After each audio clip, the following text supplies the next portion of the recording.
Bem, gente, cá estamos de novo, né? Vamos voltar ao nosso tema, né? E agora nós vamos tratar de uma outra influência em Nietzsche, né? Que é Hegel. Bem, e por que nós vamos dizer que há uma influência de Hegel em Nietzsche?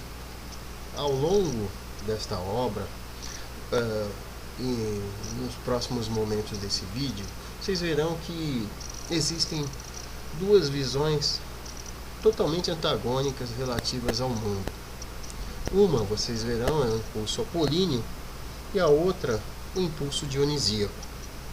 Bem, e por que então nós falamos em Hegel? Porque Hegel, através da sua proposta de que o processo de conhecimento do mundo, né, se dá por meio do que ele chama de processo dialético, se instaura esses elementos contraditórios que eu falei para vocês. E quais são? Uma afirmação, no caso, uma tese, né? Logo a seguir, uma outra afirmação totalmente contrária a essa tese, né? Que é a antítese. Então, na tragédia, tal como Nietzsche aborda, nós temos uma afirmação referente ao mundo, às coisas, enfim, que é uma tese, no caso, o impulso apolíneo, e a antítese dessa afirmação, totalmente contrária, que é o impulso dionisíaco. E quem, digamos, faz uma junção disso tudo, vocês verão que é a chamada tragédia ática. Então nós temos um processo de tese, o impulso apolíneo, antítese, que é o impulso dionisíaco, né? Isto gera uma grande contradição, né? E só vai se resolver por meio de uma mudança que faz uso desses dois elementos, que é a tragédia ática. Então também convém que nós ressaltemos esse aspecto, né, na filosofia de Nietzsche, e que está presente nessa obra. Bem, e quanto à tragédia propriamente dita, qual seria a função dela, né? Na obra de Nietzsche ele vai dizer que a tragédia tem uma função cultural necessária para todo o povo grego, ou seja, por meio do elemento trágico que segue determinadas características, né, na cultura grega, se realiza um processo onde o povo grego se identifica e se instaura um momento em que ele se relaciona com o mundo de uma forma, digamos, não diria equilibrada, porque essa ideia de equilíbrio não está em Nietzsche, mas de uma maneira, digamos, plena. Isto porque ela manifesta duas facetas presentes no mundo, né? Uma faceta trágica, descontrolada, e uma que almeja controle, né? E que nós vamos ver daqui a pouco. Bem, só no povo grego? Não. Ele vai usar o exemplo do uso desses elementos trágicos gregos como possibilidade para que se aprenda com ele e se use esses elementos para a própria cultura alemã à época. Isso porque Nietzsche vai considerar que a cultura alemã à época dele, né, necessitava destes elementos. Bem, indo mais adiante, nós dissemos, né, a respeito desse processo dialético, convém então que nós apresentemos a primeira tese, né? E a tese que nós vamos apresentar é de Dionísio. Bem, para Nietzsche, na cultura grega, nós temos dois impulsos. Quais são? O dionisíaco e o apolíneo. Dionísio, se você for pesquisar nos livros de mitologia, né, você vai ver que ele é o deus do vinho. Tanto é que nós temos aqui a imagem do deus segurando uma taça, né, relativa ao vinho, né, deus da festa, né, da embriaguez. Então, à época, para Nietzsche, os gregos se reuniam, né, para festejar Dionísio, e lá faziam grandes festas, né.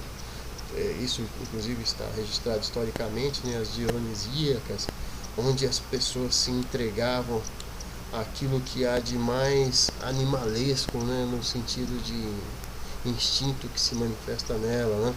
Nós tínhamos a intoxicação, a selvageria, enfim, e esses elementos eram tipicamente dionisíacos. No impulso dionisíaco não há ordem, na verdade há desordem, não há controle, não há resposta, na verdade existem mistérios. O impulso dionisíaco para Nietzsche vai se manifestar com especial ênfase na música, porque a música para Nietzsche, ela no povo grego, ela vai ter uma característica eminentemente dionisíaca. O dionisíaco é selvagem, apaixonado, ele não é experiente, é inexperiente. Costumeiramente pensamos a ideia de ordem, né, por meio da razão, mas o impulso dionisíaco não apresenta ou representa a ordem, mas a desordem, o caos, ao invés da criação. Então, esse impulso está presente no povo grego, manifestado por meio, né, do culto a Dionísio. E por outro lado, nós temos o culto a Apolo.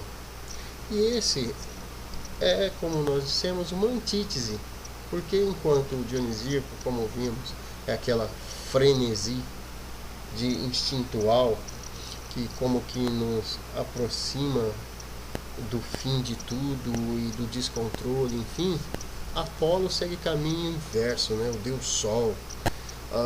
Isto porque para Nietzsche Apolo representa o sonho. E qual o sonho? O sonho humano de dar respostas às questões que tanto nos incomodam, né? E dar resposta por qual meio? A razão. Então, Apolo representa essa tentativa humana de, por meio da razão, legislar, compreender o mundo, nos afastar desse tormento que é o caos e dar sentido a ele, e em especial fugirmos à morte na medida em que tentamos explicá-la, controlá-la, defini-la, enfim, nos afastar dela.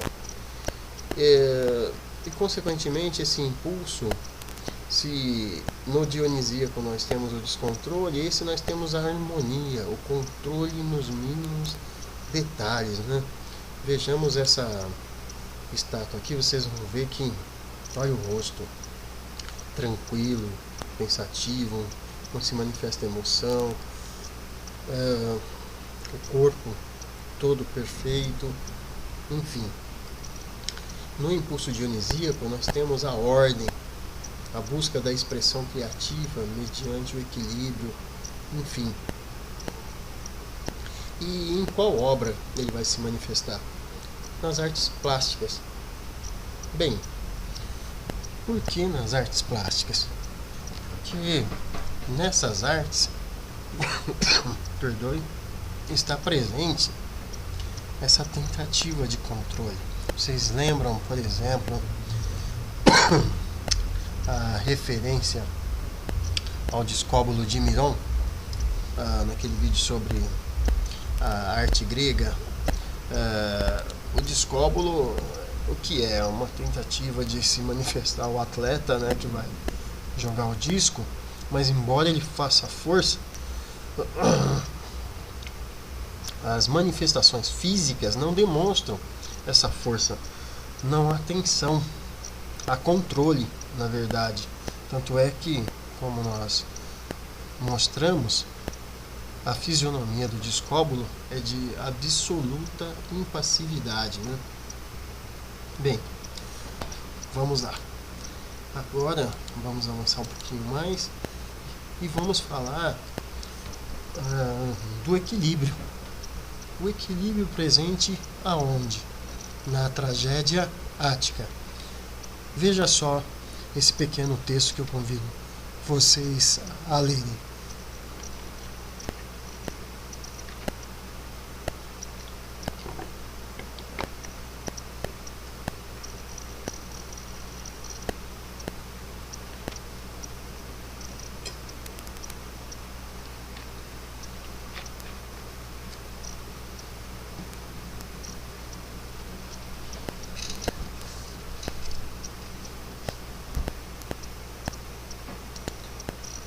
E aí, gente, deu para acompanhar?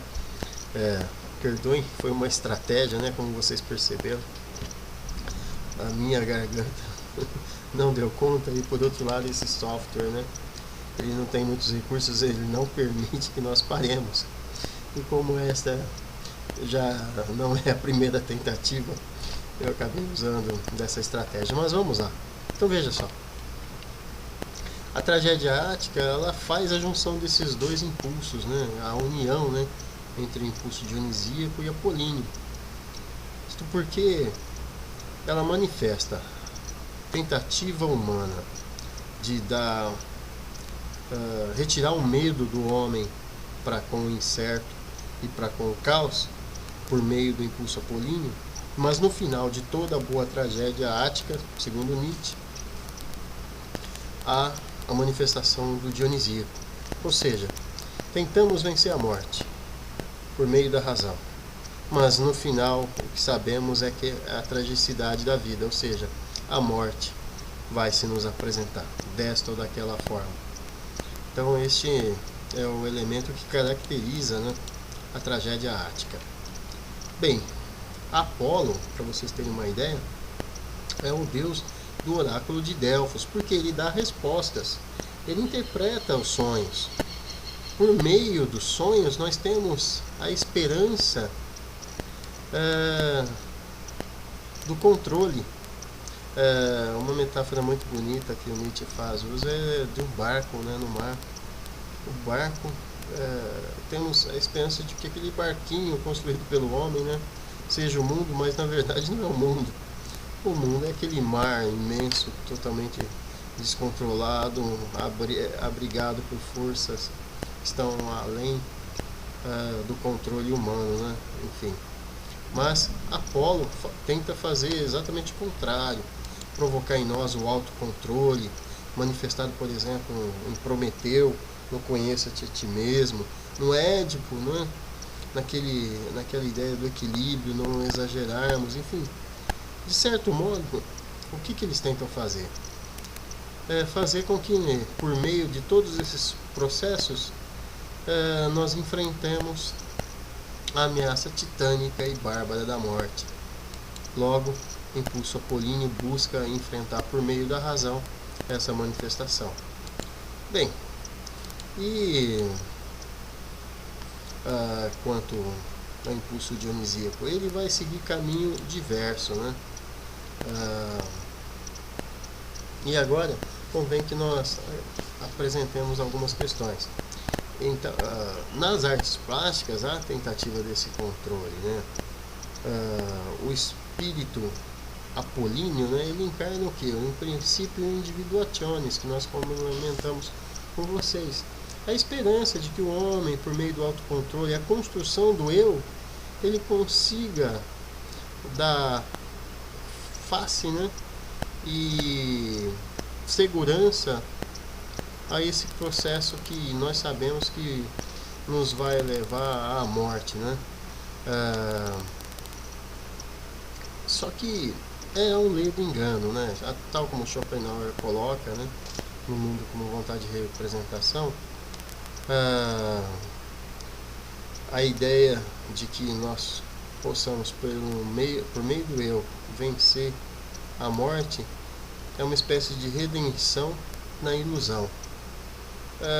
E Dionísio segue caminho inverso, porque ele nos mostra que todo esse processo iniciativa nossa está fadado ao fracasso, porque se por um lado nós temos esse princípio individuationis ou se manifestando, nós também temos, manifestado, é claro, né, pelo impulso apolíneo, nós temos o impulso dionisíaco, que nos convida a voltarmos ao útero materno, ao nada, à nadificação, à morte, enfim.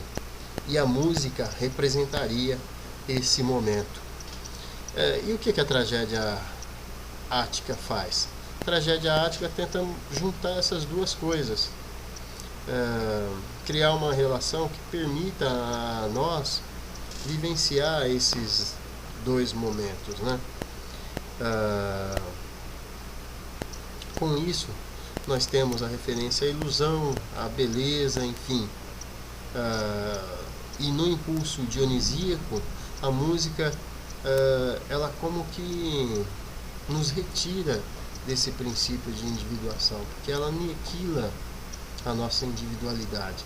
Nós como que voltamos a um momento anterior, onde o homem não se fez racionalmente o homem. Ele é, na verdade, uma manifestação disforme dessas forças, né, que estão por detrás de nós. Então, na tragédia ática, há essa relação.